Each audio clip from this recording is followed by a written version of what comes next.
We're giving away a professor's research, and all you have to do to enter is like, comment, subscribe, and we'll be picking a winner on the weekend. And now back to the video. It's my favorite time of the season. Yes, we are approaching rank season, and today we're gonna go over all the best decks that you could be playing for rank. Now, let's take a quick peek at the metagame here. So, in general, one thing I want to reiterate is rank play versus tournament is a bit different, because in rank you get rewarded for playing decks that, end games fast and then get you in and out of games, as fast as possible, because the more you play, statistically, you're gonna do better. And that's why Sleep was always one of those best decks. I know a lot of people don't like it, but that's just the truth. But there are definitely a lot of contenders this season, and I'm gonna go over all the best decks that you could be playing for this rank season. The first deck I want to talk about is Magnezone Heliolisk. Here's the QR code if you want to download it. Now, that being said, this deck is really strong here, because overall it's a one prize deck. A lot of these decks depend on you having EX Pokemon, and you even have an Lucario here for defense. Now, in this scenario, you're attacking the back row really aggressive with the Magnezone and the Heliolisk, and you could search this up with Clement, and the backpacks just stack so much damage. One could say this is anti-sleep, because you're definitely gonna be knocking out all the Igglybuffs and doing damages to Swablu. And if they have to lead the Swablu, you could take them out rather easily with Magnemite. But overall, very strong deck. And Heliolisk, the other version of it, just doing 120 damage is like super easy to accomplish in this deck. So overall, I recommend you guys run this deck. It's definitely gonna get you in and out of games efficiently, and it plays well against most of the metagame right now. So another deck I want to talk about is Lucario EX and Bonsly. So the reason I want to bring up Bonsly, it's really strong in this metagame. We're going to be seeing a lot, and I mean a lot, of Hoopas. Hoopa is going to be one of those cards that's doing 30 in the front. So if you lead a Bonsly and then swing with it, not only are you getting free 10 damage, they're not going to be able to get rid of that Bonsly unless they get like, stacking energies on Darkrai, or they have to have the Needle. But at the same time, it's nice defense. It comes up, situational on multiple different fronts. Here you can see that, we opted in going in for Hitmontop as well, because it's one of those things where in rank you could get away with like playing these cards that go for the bench, because like a lot of people could be caught off guard. And just overall, yes, there are multiple. You could play the Sock. In tournament play, it seems a little bit more consistent, because in that environment what you're gonna be playing against at the top levels. But like here, especially in the beginning when you're climbing through Ultra Ball, you really don't know what you're gonna be fighting against. So it's a good situational card. But I would recommend too, once you start getting into the top 1000, you could swap out the Hitmontop into like Sock. We do have the 2 Mega Lucario, 2 one regular Lucario, so you could get a boost.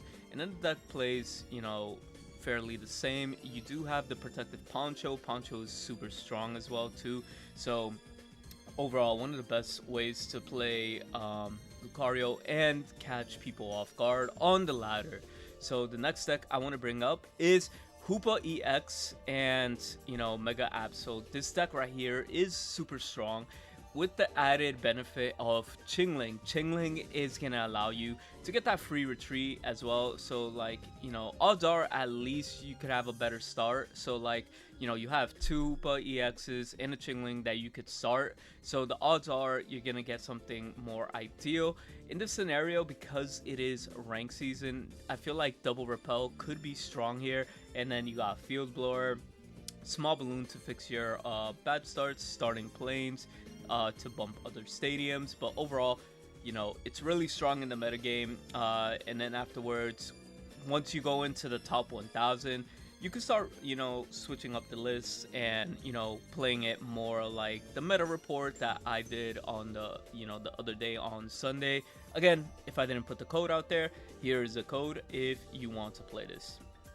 Next up, let's talk about Mega Sceptile and Greninja. So the deck Mega Sceptile has been strong overall in general. You do have access to Quick Grow Extract, and then, you know, Rare Candy if you have to evolve that way. You got Growth Tile, so there are multiple lines to get to that Mega Sceptile. But, you know, here you're utilizing Kartana and Formosa. You know, you could also replace the Kartana for a Furfrou. It's really player preference.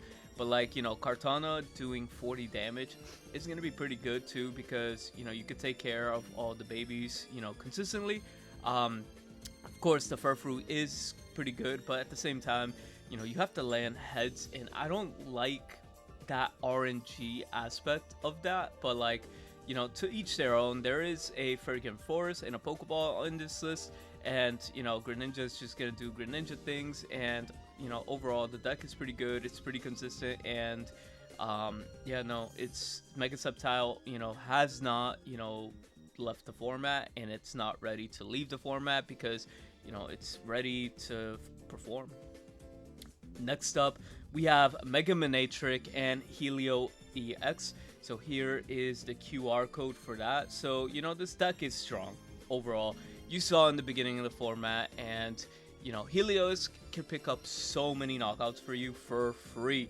So, you know, if you're not taking advantage of that, you might as well do it now, because, like, just like the other one, the first one we showed, this variant has a Pokemon at the end that could definitely knock everything out and one-shot everything, you know, after getting 2 points. And it's super easy to get 2 points. And then you got the Elegance Cape that you could put on Heliolisk, so you could extend its life expectancy, and you could just pop off. You got the Training Arena as well.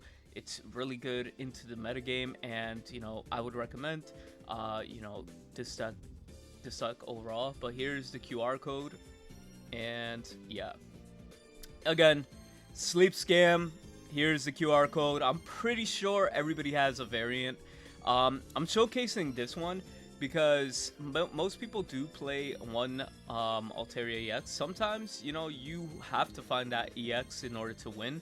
And, you know, you can't always rely on the Espeon and Igglybuff, but, you know, you could always, you know, swap over to double Igglybuff. You know, it definitely is a preference. The one I'm showing, it's one of the newer ones. I just wanted to bring a fresher list that did really well in one of the most recent tournaments.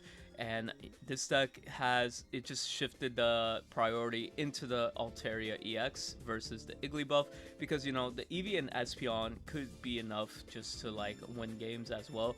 So, you know, this is just a different, unique take. Again, in that tournament, this deck did go 7-2, so, you know, pretty strong overall. And yeah, next deck I want to talk about is the Vespiquen Shuckle EX. Overall, you know, it has the same concept of being fast, hitting hard, and, you know, it's one of the best grass decks that are out there.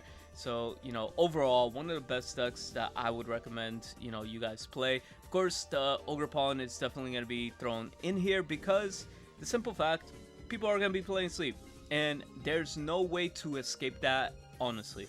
So, you know, you can't beat them, play the Ogerpon at that point. And again, here's the code if I haven't put it. But then again, another deck that is a very strong contender is Blaziken and Greninja. You know, this deck with the Mega Sceptile hasn't really changed too much. It's very high roll, but at the same time, you know, consistent like the other Mega Sceptile. Really strong. You have the Cast Form doing burns, you have Heatmore doing damage, Greninja ping damage as well to the bench. You got, you know, Blaziken hitting like a monster. The deck is overall one of the strongest it's ever been, and, you know, not taking the deck seriously, you know, could put you in a bad position as well. But the last deck I want to talk about, again, QR code here, is one of the other Hoopa variants with the Mega Sableye. This has been seeing a lot of popularity with Mars as well. The Mars is really strong. People don't see that coming, and once you get hit by Mars, you know, and you will have like an insane hand, like especially if you're playing like Mega Sceptile or something like that. This deck hits like a truck. But overall, a really good pick for this meta, and yeah, no. So these are the decks that I would say could get you in and out of matches as fast as possible. Again, I could show other variants of other decks, but like, I just feel like these are going to be the ones that are going to get you to Master Ball the quickest, and then as the meta evolves, we could start playing around with Sharpedos, other variants of Hoopa, or other variants of, you know, Mega Sceptile, Lucario. But anyways, we're going to wrap it up here. Thank you guys for watching, and we'll see you guys in rank. We will be streaming live almost every day, so we could stream our way to the top 1000, and we'll see you next time. Peace.